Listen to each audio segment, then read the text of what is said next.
This week's story is sponsored by Audible.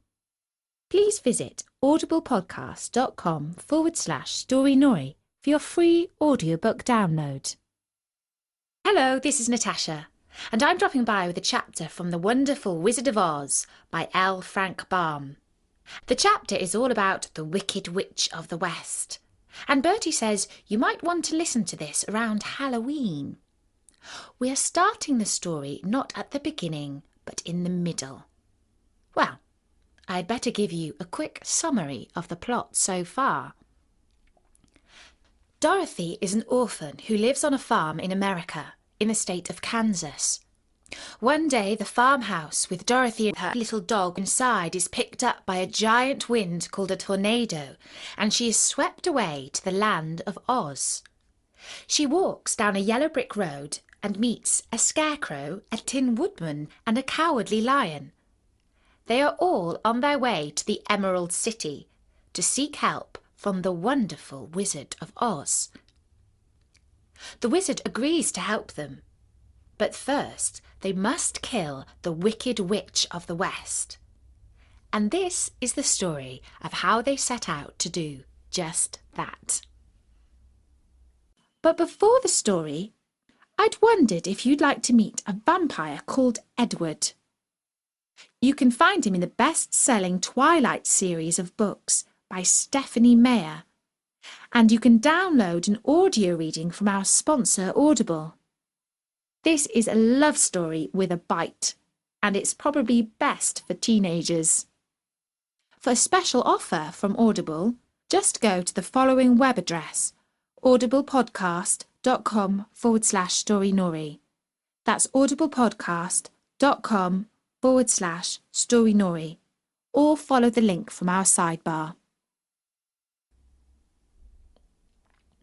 The soldier with the green whiskers led them through the streets of the Emerald City until they reached the room where the guardian of the gates lived. This officer opened their spectacles to put them back in his great box, and then he politely opened the gate for our friends. "Which road leads to the Wicked Witch of the West?" asked Dorothy. "There is no road," answered the guardian of the gates. "No one ever wishes to go that way." "How then are we to find her?" inquired the girl. "That will be easy," replied the man. "For when she knows you are in the country of the Winkies, she will find you and make you all her slaves." "Perhaps not," said the Scarecrow, "for we mean to destroy her." "Oh, that is different," said the guardian of the gates.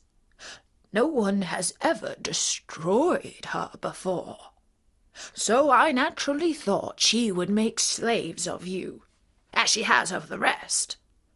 But take care, for she is wicked and fierce, and she may not allow you to destroy her. Keep to the west, where the sun sets, and you cannot fail to find her." They thanked him and bade him goodbye, and turned to the west, walking over fields of soft grass dotted here and there with daisies and buttercups.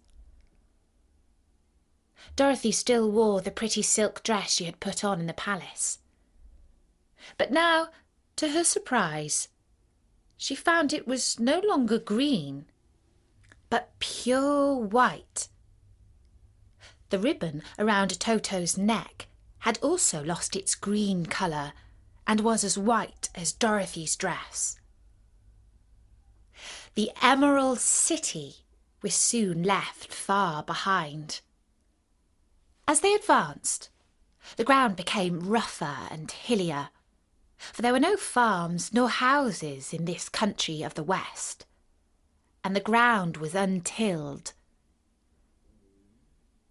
In the afternoon, the sun shone hot on their faces, and there were no trees to offer them shade, so that before night Dorothy and Toto and the lion were tired, and lay down upon the grass and fell asleep, with the woodman and the Scarecrow keeping watch. Now the Wicked Witch of the West had but one eye, yet that was as powerful as a telescope and could see everywhere. So as she sat in the door of her castle, she happened to look around and saw Dorothy lying asleep, with her friends all around her. They were a long distance off, but the Wicked Witch was angry to find them in her country, so she blew upon her silver whistle that hung around her neck. At once there came running to her from all directions a pack of great wolves.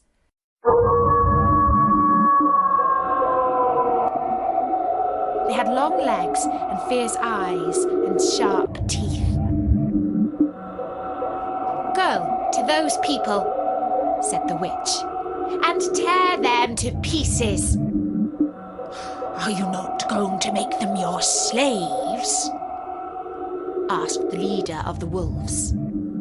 "One is a girl and another a lion. None of them is fit to work, so you may tear them all into pieces." Very well, said the wolf, and he dashed away at full speed, followed by the others. It was lucky that the Scarecrow and the woodman were wide awake and heard the wolves coming. This is my fight, said the woodman. So get behind me, and I will meet them as they come. He seized his axe, which he had made very sharp, and as the leader of the wolves came on the Tin Woodman, he swung his arm and chopped off the wolf's head from its body so that it immediately died.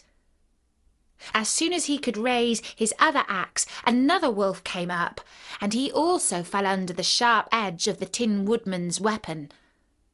There were 40 wolves, and 40 times a wolf was killed, so that at last they all lay dead in a heap before the woodman. Then he put down his axe and sat beside the Scarecrow, who said, "It was a good fight, friend." They waited until Dorothy awoke the next morning. The little girl was quite frightened when she saw the great pile of shaggy wolves, but the Tin Woodman told her all. She thanked him for saving them and sat down to her breakfast, after which they started again upon their journey. Now this same morning, the Wicked Witch of the West came to the door of her castle and looked out with her one eye that could see far off. She saw all her wolves lying dead and the strangers still travelling through her country. This made her angrier than before, and she blew her silver whistle twice. Straight away, a great flock of wild crows came flying towards her, enough to darken the sky. And the Wicked Witch said to the King Crow, "Fly at once to the strangers and peck out their eyes and tear them to pieces." The wild crows flew in one great flock towards Dorothy and her companions. When the little girl saw them coming, she was afraid. But the Scarecrow said, "This is my battle, so lie down beside me and you will not be harmed." So they all lay down upon the ground except the Scarecrow, and he stood up and stretched out his arms. And when the crows saw him, they were frightened, as these birds always are by scarecrows, and did not dare to come any nearer. But the King Crow said, "It is only a stuffed man. I will peck out his eyes." The King Crow flew at the Scarecrow, who caught it by the head and twisted its neck until it died. And then another crow flew at him, and the Scarecrow twisted its neck also. There were 40 crows, and 40 times a scarecrow twisted a neck, until at last all were lying dead beside him.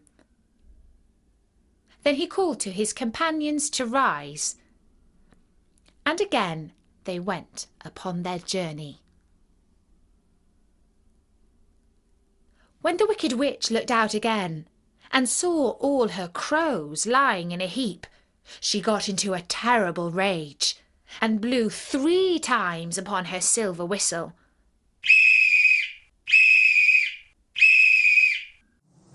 Forthwith there was heard a giant buzzing in the air, and a swarm of black bees came flying towards her. "Go to the strangers and sting them to death," commanded the witch.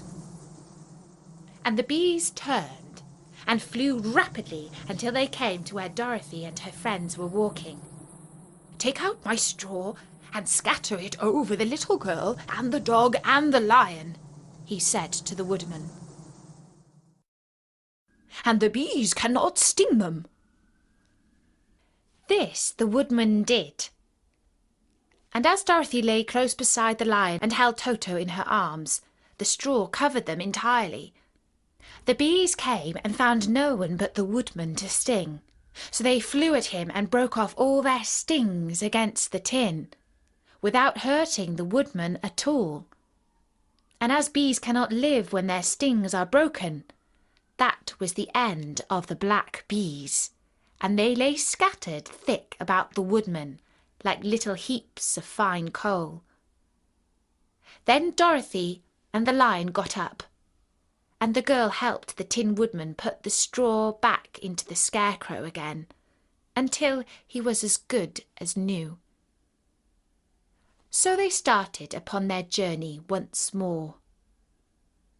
The witch was so angry when she saw her black bees in little heaps like fine coal, that she stamped her foot and tore her hair and gashed her teeth, and then she called a dozen of her slaves, who were the Winkies, and gave them sharp spears, telling them to go to the strangers and destroy them.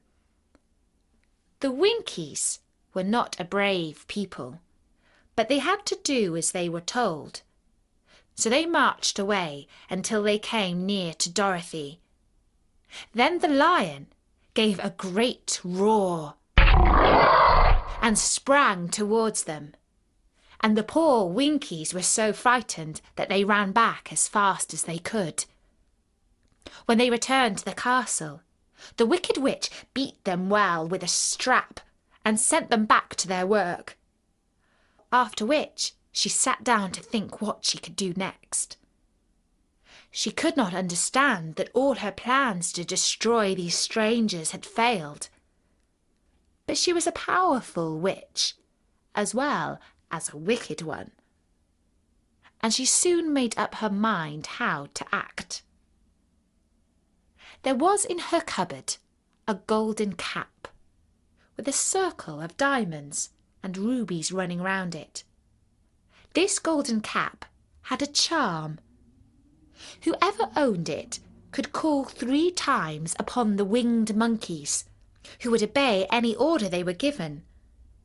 But no person could command these strange creatures more than 3 times. Twice already the Wicked Witch had used the charm of the cap. Once when she had made the Winkies her slaves and set herself to rule over the country. The winged monkeys had helped her do this. The second time was when she had fought against the great Oz himself and driven him out of the land of the West. The winged monkeys had also helped her in doing this. Only once more could she use this golden cap, for which reason she did not like to do so until all her other powers were exhausted. But now that her fierce wolves and her wild crows and her stinging bees were gone, and her slaves had been scared away by the cowardly lion, she saw that there was only one way left to destroy Dorothy and her friends. So the Wicked Witch took the golden cap from her cupboard and placed it upon her head. Then she stood upon her left foot and said slowly, "Ipi pipi kake." Next she stood upon her right foot and said, "Hello, hello, hello." After this, she stood upon both feet and cried in a loud voice, "Zizi, Zuzi, Ziki." Now the charm began to work. The sky was darkened, and a low rumbling sound was heard in the air. There was a rushing of many wings and a great chattering and laughing. And the sun came out of the dark sky to show the wicked witch surrounded by a crowd of monkeys, each with a pair of immense and powerful wings on his shoulders. One, much bigger than the others, seemed to be their leader. He flew close to the witch and said, "You have called us for the third and last time. What do you command?" "Go to the strangers who are within my land and destroy them, all except the lion," said the wicked witch. "Bring that beast to me, for I have a mind to harness him like a horse and make him work." "Your command shall be obeyed," said the leader. Then, with a great deal of chattering and noise, the winged monkeys flew away to the place where Dorothy and her friends were walking. Some of the monkeys seized the Tin Woodman and carried him through the air until they were over a country thickly covered with sharp rocks.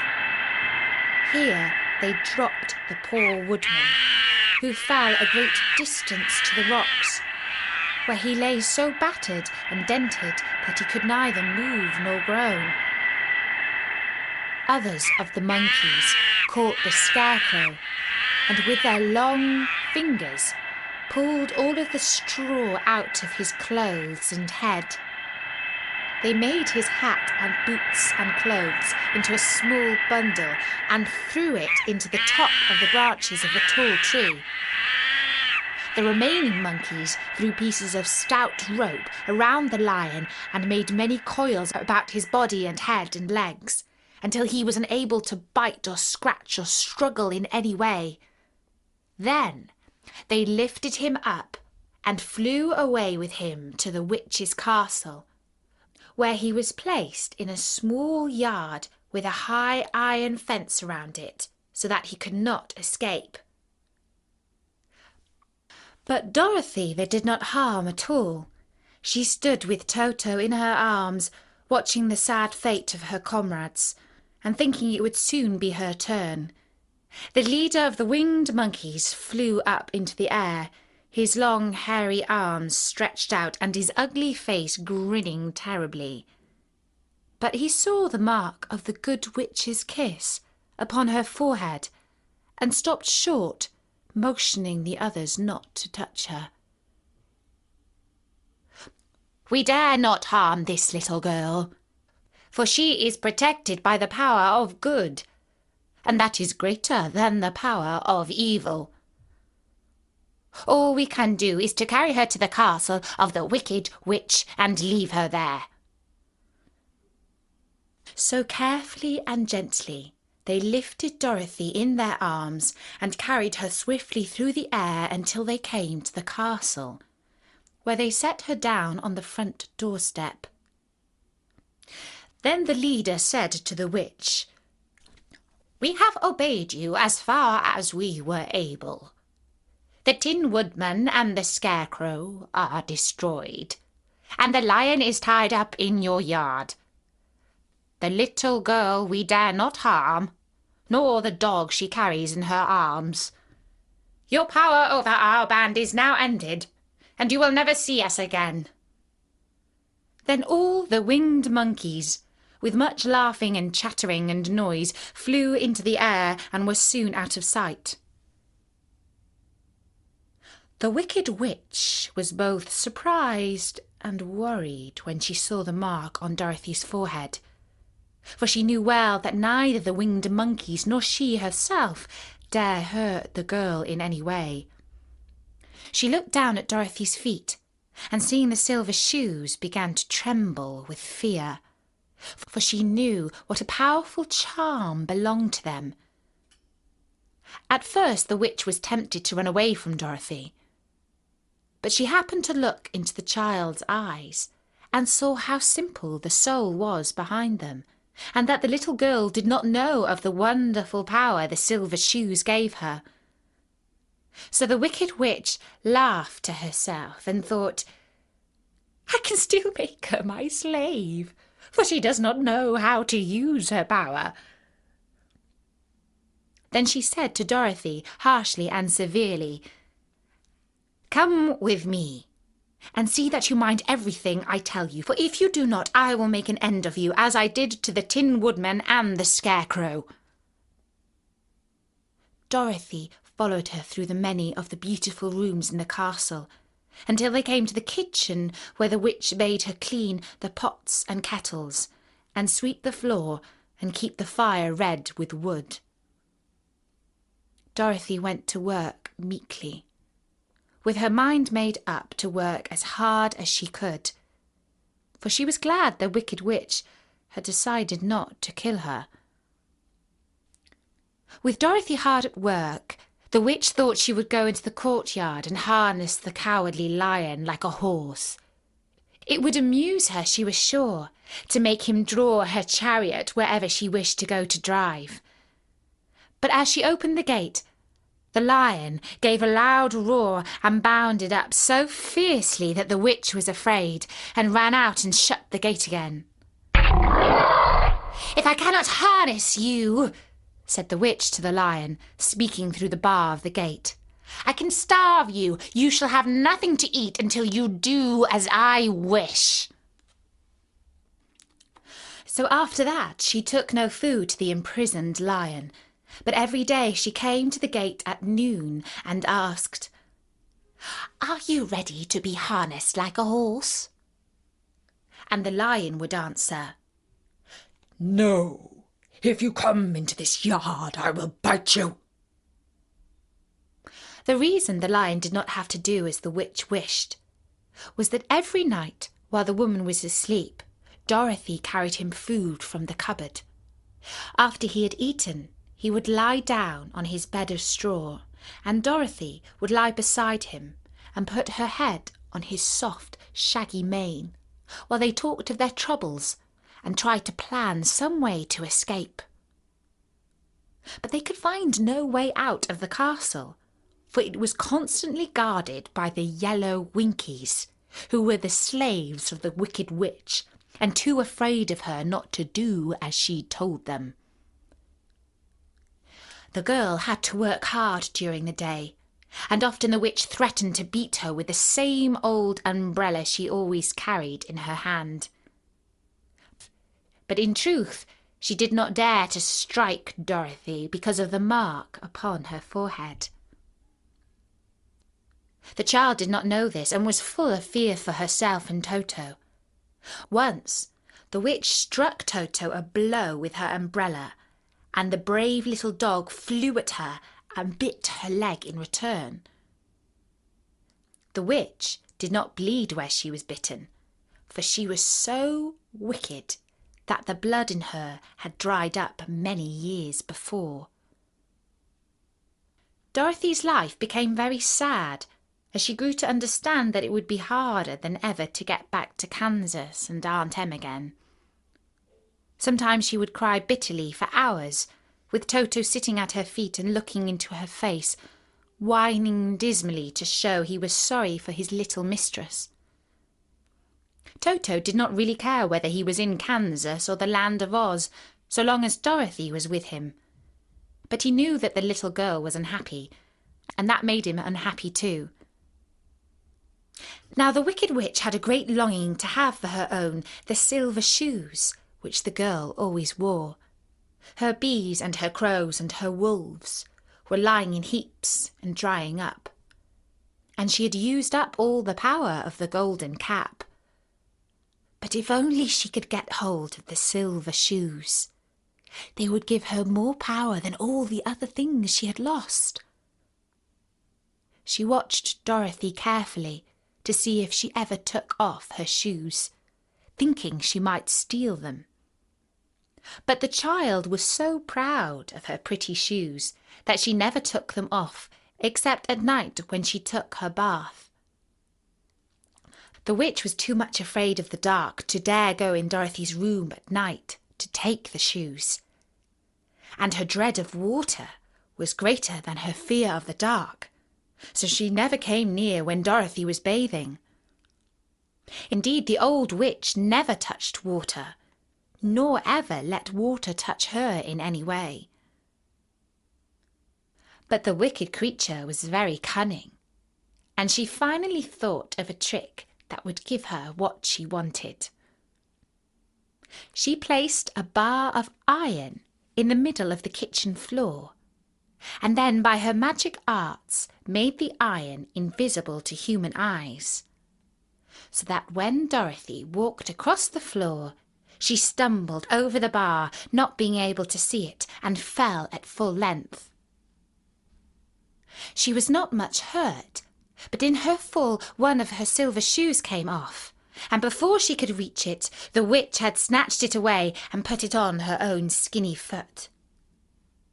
The wicked woman was greatly pleased with the success of her trick, for as long as she had one of the shoes, she owned half the power of their charm, and Dorothy could not use it against her, even had she known how to do so. The little girl, seeing that she had lost one of her pretty shoes, grew angry and said to the witch, "Give me back my shoe!" "I will not," retorted the witch, "for now it is my shoe and not yours." "You are a wicked creature!" cried Dorothy. "You have no right to take my shoe from me." "I shall just keep it all the same," said the witch, laughing at her, "and some day I shall get the other one from you too." This made Dorothy so very angry that she picked up the bucket of water that stood near and dashed it over the witch, wetting her from head to foot.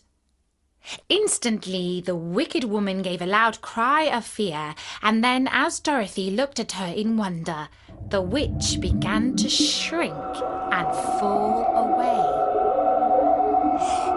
"See what you have done!" she screamed. "In a minute I shall melt away!" "I'm very sorry indeed," said Dorothy, who was truly frightened to see the witch actually melting away like brown sugar before her eyes. "Didn't you know water would be the end of me?" asked the witch in a wailing, despairing voice. "Of course not," answered Dorothy. "How should I?" "Well, in a few minutes I shall be all melted, and you will have the castle to yourself. I have been wicked all my day, but I never thought a little girl like you would ever be able to melt me and my wicked deeds. Look out! Here I go!" With these words, the wicked witch fell down in a brown, melted, shapeless mass and began to spread over the clean boards of the kitchen floor. Seeing that she had really melted away to nothing, Dorothy drew another bucket of water and threw it over the mass. She then swept it all out the door, after picking out the silver shoe, which was all that was left of the woman. She cleaned it and dried it with a cloth, and put it on her foot again. Then, being free at last to do as she chose, she ran out to the courtyard to tell the lion that the Wicked Witch of the West had come to an end, and that they were no longer prisoners in a strange land. And that was the story of the Wicked Witch of the West from the Wonderful Wizard of Oz. Bertie says that it's an American fairy tale, and that you might have seen the classic film starring Judy Garland, in which she sings, "We're off to see the wizard, the wonderful Wizard of Oz," or something like that. The book also inspired a song by Elton John called "The Yellow Brick Road," but I won't sing that one. And if you are listening around Halloween, trick or treat! Bye-bye!